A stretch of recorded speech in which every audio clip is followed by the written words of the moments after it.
amigos e amigas do nosso canal, Na Comunhão dos Santos. Eu me chamo Marcos e hoje venho trazer com muita alegria a história de mais uma santa, mas iremos também conhecer a história de conversão do seu assassino, que em breve alcançará as honras dos altares por sua virtude e conversão. Pois bem, vamos para essa história. O motivo principal pelo qual a igreja quis apresentar o exemplo desta menina de apenas 12 anos não é somente em defesa ao extremo de uma virtude, como a da pureza, mas toda a sua vida exemplar. A decidida escolha, não em razão da honra, mas do mandamento divino. Não, não, Deus não quer, é pecado, gritou ao moço de 18 anos, Alexandre Serenelli, que procurava violentá-la. A família Goretti, originária de Corinaldo, da província de Ancona, obrigada pela necessidade, havia emigrado para o Snopto Agrum Pontino, na localidade de Ferreira de Conca, a 10 quilômetros de Netuno, pelos fins do século XIX. A família, acostumada aos duros trabalhos dos campos, se arranjou do melhor modo que pôde, num casarão abandonado, e enquanto o pai e a mãe trabalhavam na lavoura, Maria cuidava dos 4 irmãozinhos mais novos do que ela. Perdeu o pai quando tinha apenas 10 anos. Morreu por doença. Assim, mamãe Assunta, para ganhar o necessário à vida, ficava o dia inteiro no trabalho do campo, e Maria, que não tivera meios de frequentar a escola, senão um pouco, logo teve de renunciar totalmente. Cuidava da casa dos irmãos, e quando podia, corria à longínqua igreja para aprender o catecismo. Assim, aos 12 anos, no domingo de maio, pôde fazer a primeira comunhão. Era menina muito crescida pela sua idade, e por isso chamou a atenção de Alexandre Serenelli, jovem e inquieto. Suas provocações foram energicamente desprezadas, mas Alexandre não desistiu. Em uma manhã, quando mamãe Assunta partiu para o trabalho, deixando em casa só Marieta, com a irmãzinha menor, que mais tarde abraçou a vida religiosa entre as franciscanas missionárias da Imaculada, após 1000 rejeições da parte da menina, apunhalou-a com vários golpes, transportada ao hospital de Netuno. Morreu no dia seguinte, pronunciando palavras de perdão para o assassino. Por amor de Jesus, perdoo e quero que venha comigo para o paraíso. Era o dia 6 de julho de 1902. A mais impressionante foi, sem dúvida, a do próprio assassino. Digna de um agostinho arrependido, a conversão deste infeliz constitui ao lado do martírio a mais fúlgida glória a aureolar a fronte de Santa Maria Goretti. Não será fora de propósito refazer-nos até aquele doloroso do dia 5 de julho de 1902 e acompanhar o pobre Alexandre até os baixios onde se encontrava, para que mais apareça a ação maravilhosa da graça, a reerguê-lo até os cimos da regeneração. Após o crime, Alexandre fechara-se no seu quarto e, jogando o ferro ensanguentado atrás de um caixote, estendera-se na cama, aguardando os acontecimentos. Era esta a atitude dos heróis dos seus romances, quando nada mais lhe restava a fazer. A chegada dos carabineiros não o assustou. Não se levantou para recebê-los quando o chamaram, mas preferiu deixar que arrombassem a sua porta. Isso parecia-lhe mais digno de sua façanha. Foi então algemado. Entretanto, os soldados não se arriscavam a levá-lo. A multidão ardia de ódio contra o assassino. Queria linchá-lo a todo custo. Foi preciso, portanto, esperar os socorros da polícia a cavalo. E quando finalmente Alexandre apareceu entre os guardas, rompeu uma explosão de ira. Entre o agitar das foices e dos facões, reboavam os gritos de "Morra o assassino!". Aquele povo parecia uma malta de revoltosos, sedentos de justiça, não já os piedosos cristãos, que muito antes murmuravam orações. Não foi pequeno o trabalho da polícia. Porém, com habilidade e com ameaças, conseguiu abrir caminho e pôs a salvo o criminoso. No processo, o réu demonstrou mais revoltante cinismo. Confessou friamente o crime e não se pejou de revelar abertamente suas torpes intenções. Foi então pronunciada a sentença. Os jurados declararam Alexandre Serenelli culpado do homicídio premeditado para conseguir a realização de outro crime. A Corte estabelece que seja aplicada a Alexandre Serenelli a pena máxima e a condenada prisão de 30 anos e a vigilância especial da Pública Segurança por 3 anos e a interdição perpétua de todo o serviço público. Em seguida, foi transferido para a cidade de Noto, na Sicília, a fim de lá expiar a pena merecida. O ambiente não parecia o mais propício para resipiscências e, de fato, os primeiros anos de reclusão não acusaram mudança alguma, sempre o mesmo cinismo e o mesmo desprezo. Entre mentes, o sangue de sua vítima implorava misericórdia. Quero vê-lo perto de mim no céu, dissera na hora de manifestar publicamente o seu perdão. Aquelas derradeiras palavras continuavam a ecoar diante do trono de Deus como uma súplica infalível. Certa vez, Sua Excelência, Dom Brandini, bispo do lugar em visita às prisões, manifestou o desejo de avistar-se com Alexandre Serenelli. Levado à cela, foi por ele acolhido com a mesma indiferença com que encarava toda espécie de autoridade. Quem lhe viria contar com esse padre? Já o imaginava. Ele, porém, não era o homem de tremer diante das ameaças do invisível. Assim como desacatar a justiça humana, assim também ele não temia a própria justiça divina. Qual foi, ao invés da sua admiração, quando viu aquele bom pastor sentar-se-lhe ao lado, interessar-lhe por ele, indagar da saúde, da vida que levava na prisão, e ainda prontificar-se para diminuir-lhe a pena. Como era diferente esse padre real das vulgaridades com que seus jornais o descreviam.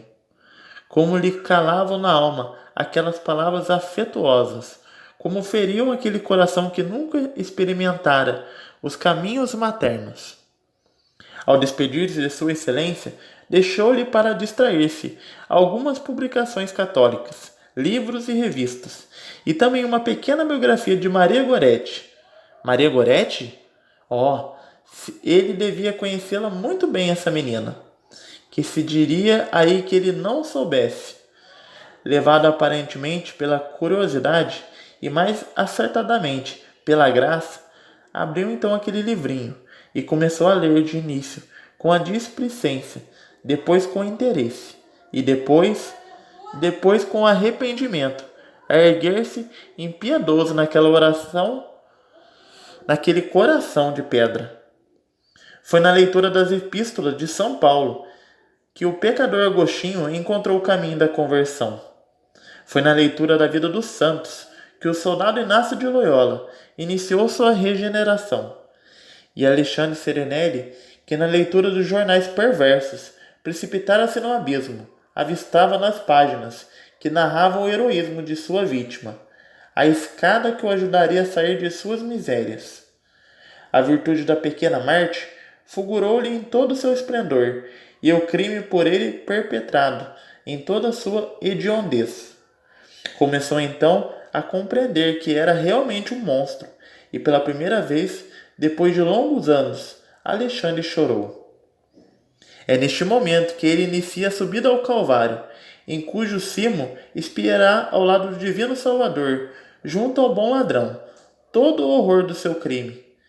Dia e noite, a lembrança do passado avivava-se-lhe na mente, e o delito que parecia não ter deixado outro rastro afora o tormento físico da prisão.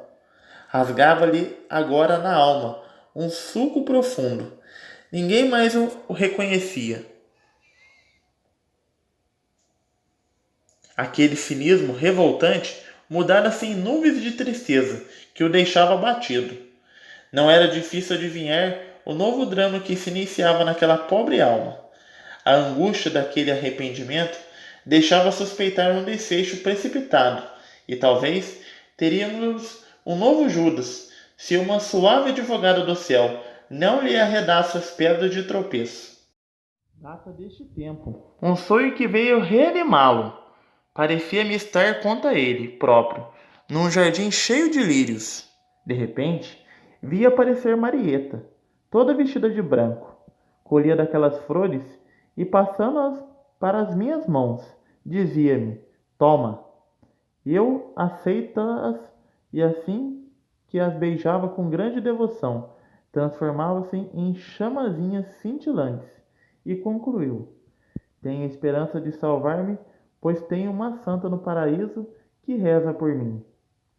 Não permitia que lhe diminuísse a culpabilidade. Não, não havia atenuantes. Ele só era o responsável, pois sabia perfeitamente o que estava fazendo. Por que apelar para discutidas enfermidades mentais derivadas dos parentes? No dia do crime, insistia eu, estava com pleno conhecimento de tudo.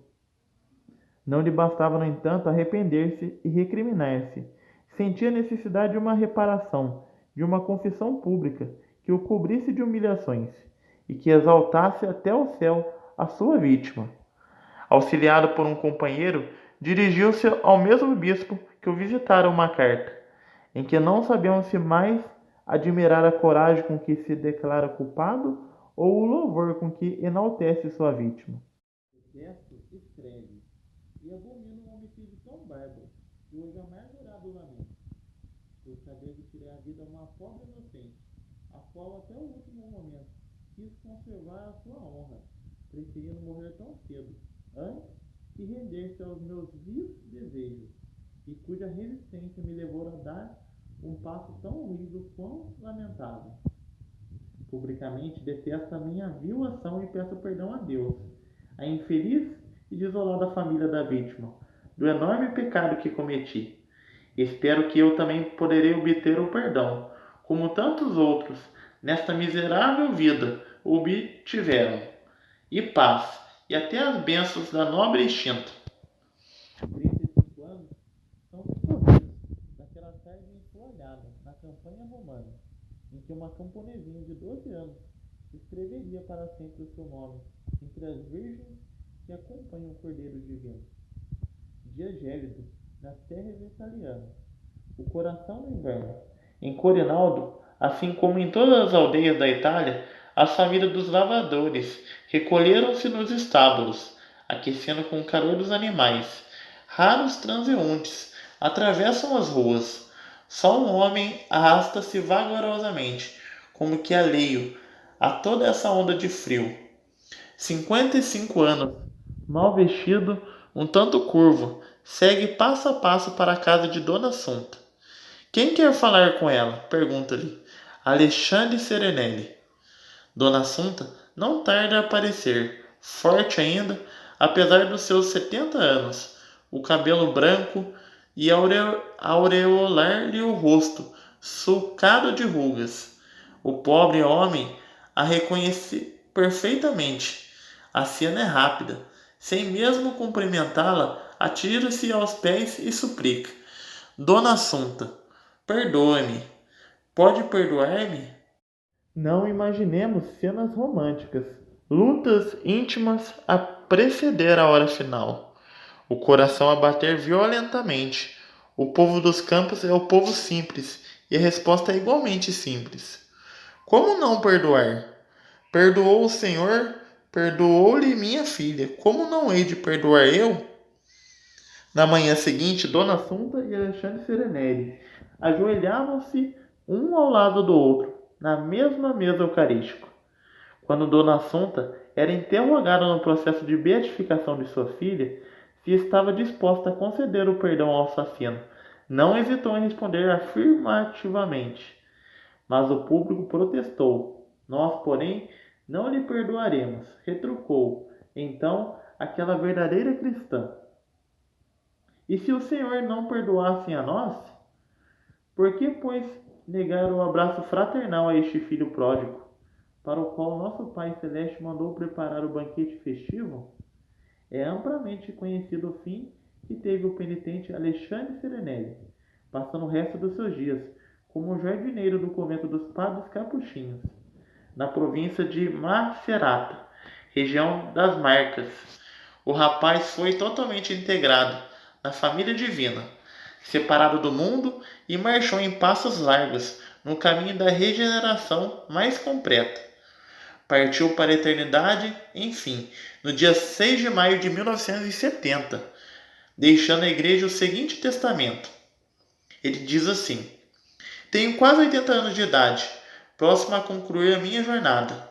Olhando meu passado, reconheço que na minha primeira juventude trilhei um falso caminho, o caminho do mal, que me levou à ruína. Vejo através da imprensa que a maioria dos jovens segue-se a incomodar o mesmo caminho. Eu também não me incomodava. Tinha perto de mim pessoas de fé e que praticavam bem, mas eu não me importava, cego por uma força bruta que me impulsionava para o mau caminho. Foi consumido por décadas, por um crime passional que hoje me horroriza a memória. Maria Goretti, hoje santa, foi o anjo bom que a providência colocou adiante dos meus passos para me salvar. Eu ainda trago no coração suas palavras de repreensão e perdão. Ela rezou por mim, intercedeu por seu assassino. Foram quase 30 anos de prisão. Se não fosse menor de idade, teria sido condenado à prisão perpétua. Aceitei o julgamento merecido. Admiti a minha culpa. Maria foi realmente a minha luz, a minha protetora. Com sua ajuda, comportei-me bem e nos 27 anos de prisão e procurei viver honestamente, quanto na sociedade me aceitou de volta entre seus membros. Os filhos de São Francisco, os frades menores, capuchinhos das Marcas, com caridade seráfica, me acolheram, não como escravo, mas como a um irmão. Moro com eles há 24 anos e agora vejo o tempo passar com serenidade, aguardando o momento de admitido a visão de Deus, de poder abraçar meus entes queridos, de estar perto do meu anjo da guarda e de sua querida mãe, Assunta. Aqueles que leram esta carta, que a tenham como exemplo, para escapar do mal e seguir o bem sempre. Acho que na religião, com seus preceitos, não há algo que se pode desprezar, mas é o verdadeiro conforto, a única via segura em todas as circunstâncias, mesmo nas mais dolorosas da vida. Paz e bem. Macerata, dia 5 de maio de 1961. Alexandre Serenelli. Pois bem, meus amigos e amigas, concluindo esta vida de conversão, pedimos a Deus que nesta Ave Maria possamos interceder por nossos irmãos obstinados no pecado, nas prisões do mundo inteiro, nos pecados horrendos da sexualidade, do estupro e todos aqueles pecados abomináveis a Deus. Pedimos, como a exemplo de Alexandre Serenelli, a conversão, que o mal possa se afastar de todos aqueles que são confiantes na intercessão da bem-aventurada Virgem Maria e na intercessão de Santa Maria Goretti. Rezemos. Ave Maria, cheia de graça, o Senhor é convosco. Bendita sois vós entre as mulheres, e bendito é o fruto do vosso ventre, Jesus. Santa Maria, Mãe de Deus, rogai por nós, pecadores, agora e na hora de nossa morte. Amém. Santa Maria Goretti, rogai por nós. Alexandre Serenelli, intercedei por nós. Muito obrigado pela sua companhia. Até o próximo vídeo. Fique com Deus, com as bênçãos da bem-aventurada sempre, Virgem Maria.